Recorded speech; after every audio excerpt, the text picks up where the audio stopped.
After weeks out at the islands and the reef, we decided to sail eastwards to explore some places closer to the mainland of Australia. However, ongoing issues with our outboard meant land-based excursions were off the cards. So with favourable winds, we decided to continue our journey southwards to the small township of Onslow. This would be our first taste of civilization after almost 2 months remote cruising.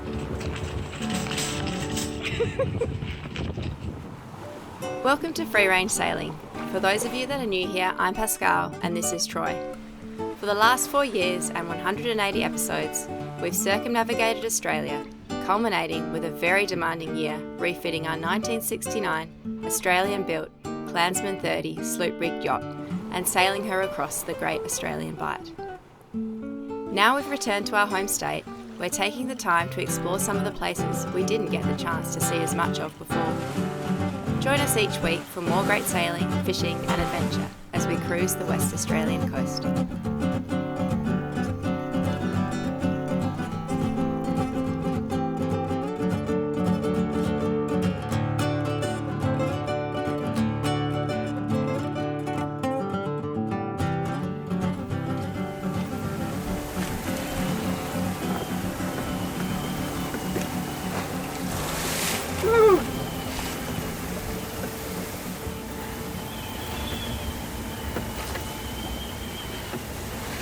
It's enjoyable. Flat water, 6.8 knots. Very enjoyable.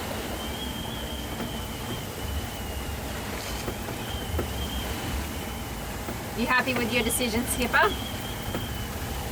Yeah, I think so. Use this westerly to get down. We're still going to have to go into it though, but what I might do is try and hug the shore as much as I can.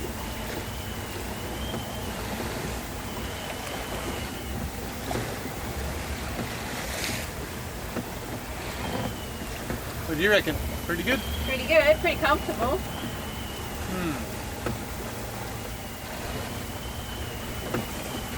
So we're going south enough to use this wind, which is great. We did have to motor sail for a bit.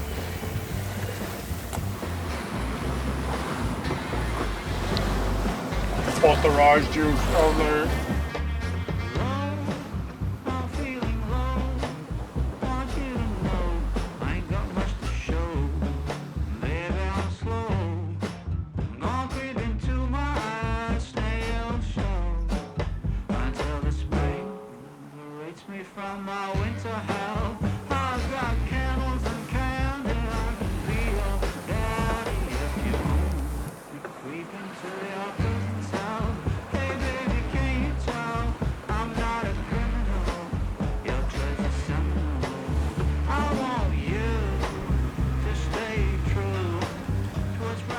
As we rounded Direction Island, the wind had swung against us, and with shoal ground and other boats around, we were thankful of our engine to get us into Onslow without having to spend hours tacking to weather and avoiding obstacles.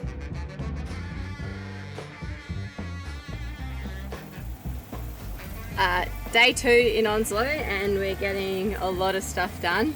Yesterday we picked up a whole lot of packages, we got a whole lot of bulk foods and some more jerky and pork crackling because there's only a tiny little supermarket here in Onslow. We also picked up a new carburetor for the outboard, so thank you very much to Chris at Shivers Marine for sending that on to us. Really appreciate it. We haven't had an outboard we haven't had a fully functioning outboard for about a couple of weeks now, so we haven't been able to do big missions, but Troy's already installed the carburetor and now that outboard's functioning properly, and he's already done 3 rounds with 40 litres of water. So we've got 120 litres of water on board, and you're going to do one more round? Yeah, so we're going to have 160 litres back on board. So we'll be fully provisioned, fully loaded and ready to roll for more adventures. I've got like 4 loads of washing to do. I've already done 1 at the caravan park. They're really friendly here and they're happy for us to use their washing machines. Quite a bit about remote cruising is actually inconvenience.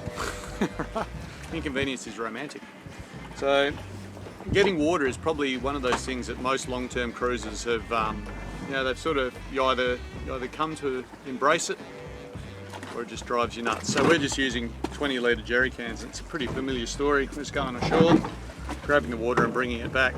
I much prefer running the water maker, but like we can't be done in this dirty water. And every now and then, we like to give it a break, so I've pickled it.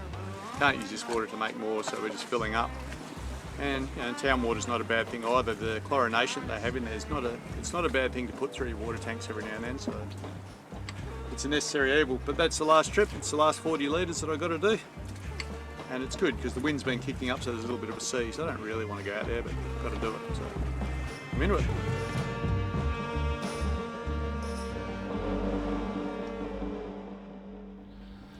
Alright gang, what's this? Troy's in the kitchen? Yes, Troy is in the kitchen. We are in town and there's pretty limited supplies in town. But there was butter and we're out of ghee. Yep, so just bear with us and then we'll cross over to Pascale reconditioning the gearbox. But right now, we've got a whole bunch of butter, okay, and Pascale hasn't made ghee before or clarified butter before, so we're just going to run through it. The reason why we're making it is on the boat we've got limited refrigeration, and once you clarify butter you can use it for a whole lot of things, but it doesn't need refrigeration to keep it months. At the moment the smoke point of just butter, because it's got milk solids in it, is about 250 degrees, Pascale? Oh, it's not that less, it's not that high, but yeah. it gets up to 400 degrees once you make it into ghee, and you can use it as a frying oil, and I mean you can still spread it on bread if you eat bread and stuff like that. So it's really easy to make. It's very, very versatile. Yep. And it's a great way that you can keep butter for a long time with no refrigeration. So that means it's really applicable if if you're boating or camping, or and you've only got a small fridge on board. Yeah. If your elected officials are trying to turn your country back into a penal colony, you might need to know how to use ghee or make ghee. So we'll get to it. So the first things first, it's just straight up butter from the shop. Got to unwrap it, throw it in there. When you grab butter, how much ghee you're going to end up with? It's about 3/4. All right, so if you have 2 kilos of butter, you're going to get 1.5 kilo. Is that right? Yep. Yeah, that's right. So you get 1.5 kilos of ghee at the end of it. All right, because 25% water goes, there's solids and stuff like that. If you're in the old money, every pound is 16 ounces, so you'll get 12 ounces of ghee. We've started now, we've got the stove going. We run a methylated spirits or denatured alcohol stove, and that's really great because ghee only takes low to moderate heat. So I'm going to run this fairly low at first and just get everything melted. And basically what you do now is once you've melted the actual butter and it's a yellow liquid sitting there, you just run that on low to moderate heat without even stirring it. Just kind of leave it alone, be a little bit passive about it, just keep an eye on it so it doesn't burn down your house, and that's all you have to do. What the aim of it is as you heat it up, the solids, the dairy solids that are in the butter, they'll separate out of the butter fat that they're suspended in at the moment. So all the milk solids are still suspended. You dip the spoon in and you can't see it at all, but you wait, like as this goes on, it'll change. So what are we in? We're about 7 minutes in. Mm-hmm. So you can just start seeing this is the separation phase. Yeah. Like we'll just get rid of this foam off the top, and you can see it. See, you can just start seeing the spoon a little bit more. So also what will be happening is as those bubbles pop, obviously they'll be evaporating moisture out, because a big part of it is getting rid of that. So that looks all really good, but the other thing that you want to notice is see how it's just simmering. It's not like a rapid boil. Yep. So we're about the 10-minute mark. Okay. So this is what it's looking like. And as it's boiling off, you're getting this a bit of foam on the top. Yep. Some people don't bother removing it, but I think it's an alright thing to do. We're going to keep all of this, so all of the solids and whatever's left after this we're going to keep, because adding it to the cooking later without that fly, when you add that stuff to cooking later, it's amazing. But we can see now, the smell of it, it's just a little bit nutty, it's just starting to darken a little bit, but without the actual solids. They're not burning or anything yet, so that's bubbling up. Yeah, so the ghee's just darkened a little bit, it's starting to clarify a bit more. I'm going to call it. So I think it's done. Yeah, so we'll just we'll take this off the heat. Yeah, just turn it off. Yeah, we'll just turn it off. The base of that will stay warm for a little while, and we'll just let it settle down. So we're just going to put it in one of these canning jars. We've got a nice little neat tea strain that we're going to use, so we're just improvising with that. Yeah. And then we're just going to slowly ladle the ghee in there. If you had a bigger strainer that fit into another pot, You can use a bigger strainer, you can line it with a kitchen cloth or muslin cloth like we said, and pour Even it straight paper towel? through. You can use paper towel if you like. Some people might be a bit turned off by that. Not us. But this is your go-to cooking oil, isn't it, Pascale? Yeah, so No olive oil, no vegetable oil. nah, fried fish. We use olive oil a lot for dressings and marinades, or marinades. But yeah, ghee is the one that we use for frying everything in. Sometimes we use coconut oil, but we prefer ghee. So these bits here, you know, that's why we have the strainer. Yeah. It's not much, you know, but every bit that you get out makes for a better product. So Otherwise you start getting that sour bit of. yeah, everything's in the details, isn't it? Everything worthwhile. So that's what the fuss is all about. Some nice, clear ghee. I'm pretty excited about this. Yep, and obviously this is an airtight seal on this jar. So when that cools, it'll be an airtight environment in there, just like any canning, right? So that'll be really great if we keep that in. Like, it doesn't have to be dark, you know. You don't have to put it in the cupboard or anything, but just as long as it's not sitting there just in the bright sunshine. Sunshine, yeah. But without refrigeration, that will keep almost 3 to 4 months. Yeah. And if we chuck it in the fridge, like almost a year. indefinitely. Yeah. But the last bit we'll just pour in there, Pascale. Yep. And we can get a look at like the solids that are still there. It looks like we've got curds and whey, you know. Okay, stop. So here's the solids that are left over. And a little bit of browning on the bottom there, which isn't too bad. But even still, you can see that the ghee is totally separated from the solids there. And here's the foam that we skimmed off, and it's not like that. It's, you know, like there's a fair bit of water still in this, but we'll just mix it all together. And once it's refrigerated, you know, it'll solidify up, and it can just adds a bit more body, you know, if we're making a chowder or something. Chowder, yeah, that'd be good. Look how happy Pascale looks now that we've got all this ghee again. And yeah, so that's it. That was the last one. It looks a bit like a urine sample, but it's not. It's delicious ghee. It has got a few bits of solids in look it, at that. so we've got to use this one first. What do you think about that, Pascale? It looks It's like really nice. It's kind of like, it's like cheesecake. it tastes a little bit cheesy, It's really nice. Got an idea for a nice sauce or something? Yeah, to think about something yummy to make with it. It'd probably be quite nice with fish, like on top of poached fish, with lemon. Especially with some, maybe cook some chives through or something. Fully watered and provisioned, we said goodbye to the township of Onslow and motor sailed to a nearby island to join my cousin Edward for a fishing excursion.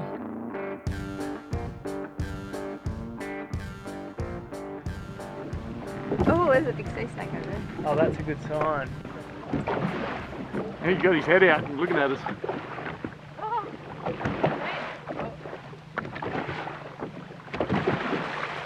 We'll fish on this side just because I think we'll be drifting. That side? Yeah. Starboard. Starboard. Sorry. Don't let us down, Eddie. On the boat with the Otties. Pascale's pretty salty now. One wine, down, up, one wine.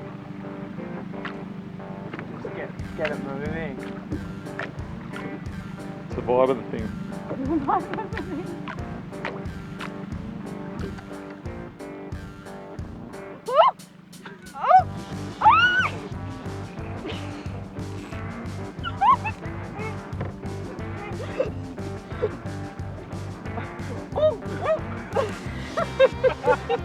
Totally worth it. That's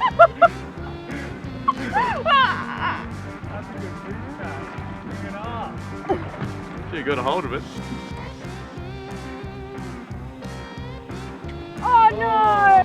Yep, that was a shark. Can't do it. Switch to the. I was so close. Yeah, I know. Oh, Did you have any colour? didn't see any No, colour. I didn't see colour. We'll have to see if Eddie can make it. Make it to the top. There's a good pump of wine going on here.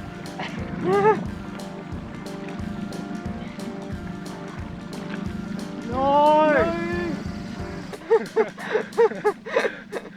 So that was 0 from 2. 0 from 2. Shark.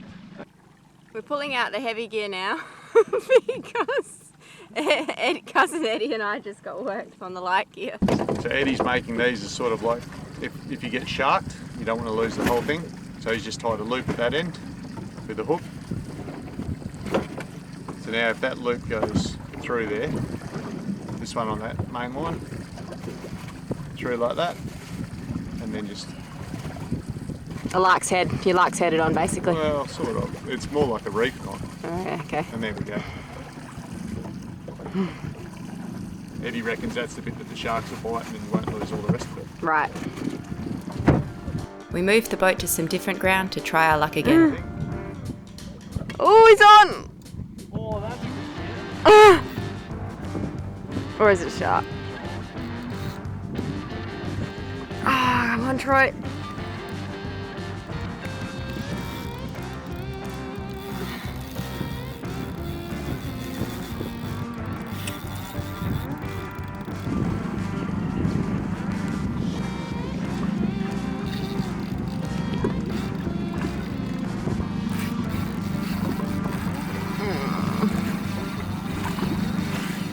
Oh no.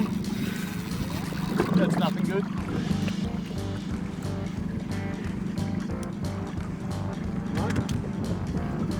It's a Head of a cod thing. big flary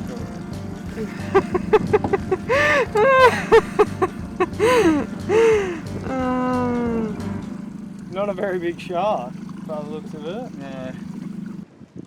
Just jumped back on Marul after a day out with my cousin on his boat, but it's a bit of a special boat because it's the boat that I grew up on. Well, we grew up on as kids fishing off. Both our dads owned the boat when we were little, and it's been handed down to Eddie now. And yeah, we had a great day diving. We we got outplayed by the sharks on a few doing some jigging, which was good fun, but we sort of called it and went for a dive instead for food.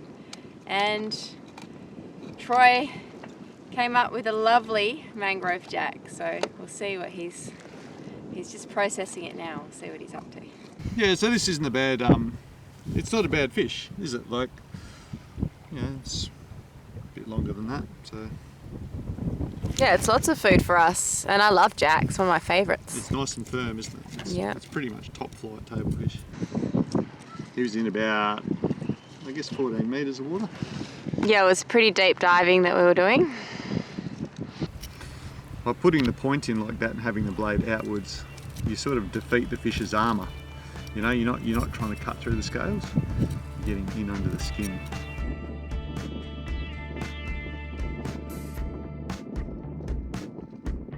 They've still got the pin bones in them, so we'll leave those. Yep. And reasonable sized liver. Oh wow. I reckon that'll be nice, the jack liver. We didn't save the head, but I saved the cheeks. Yay. And The wings? there's the wings. Nice. So the situation as it stands at the moment, at this time of the year, most of the wind is from the south and the west. And at the moment, what normally happens is all day it's westerly and then it goes southerly and southeasterly at night time.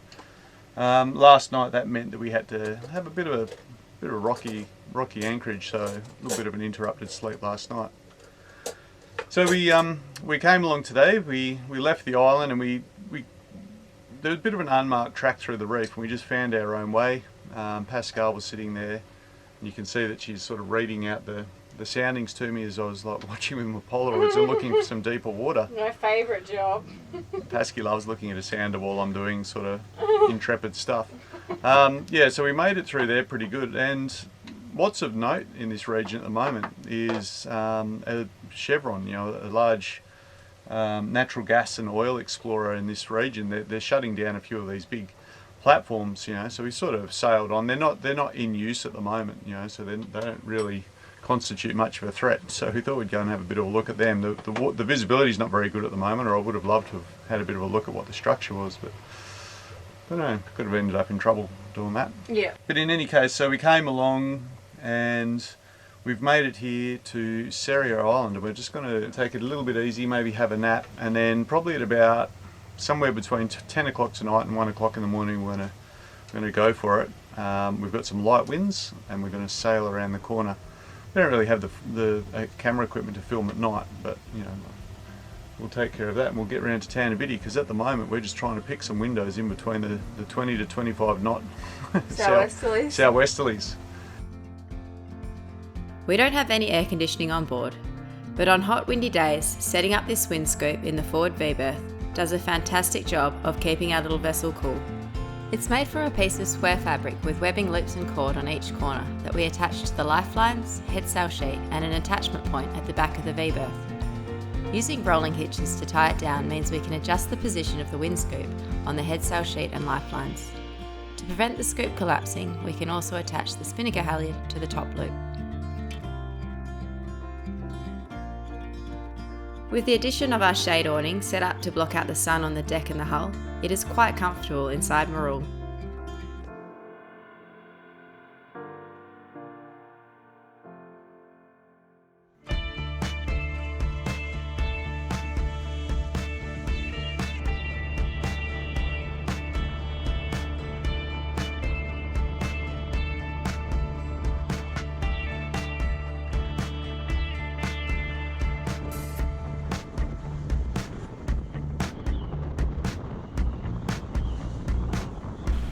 Got a pretty good speed going on there, Pasky.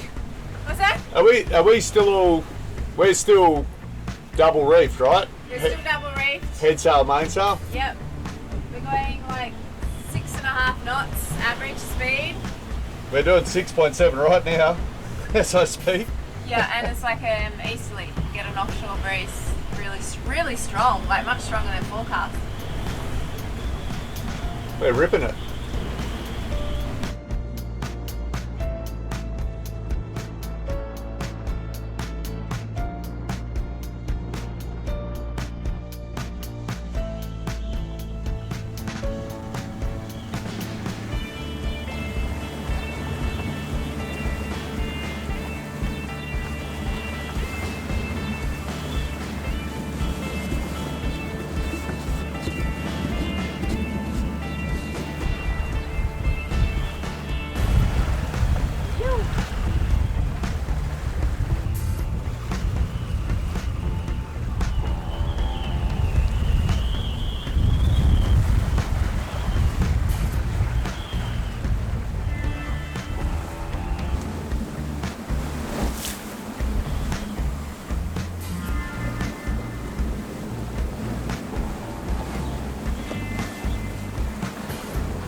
Well, there was nothing sedate about that sail.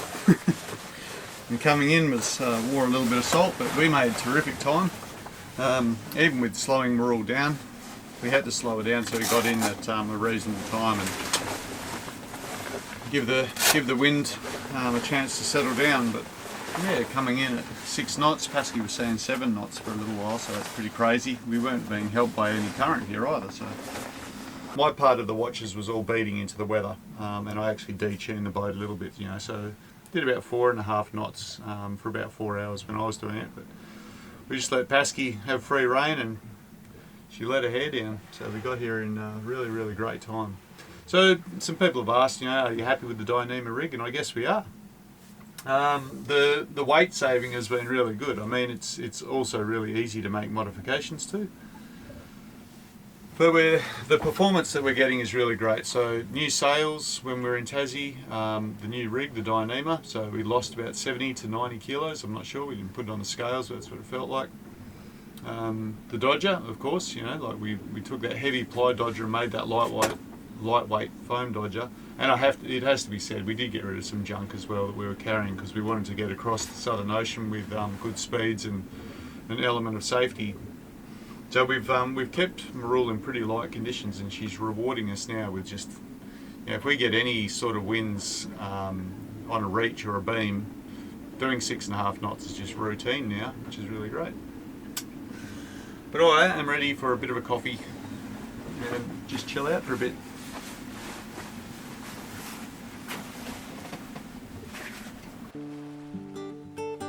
Thanks everyone for watching this week and for joining us on that final wild ride. If you enjoyed the video, thanks also for hitting the like button, as it really helps to get our video recommended to other like-minded people. In case you missed last week's episode, our boat is currently up for sale down in Perth. If you're interested, please check the ad which I've included in the description of the video. Until next time.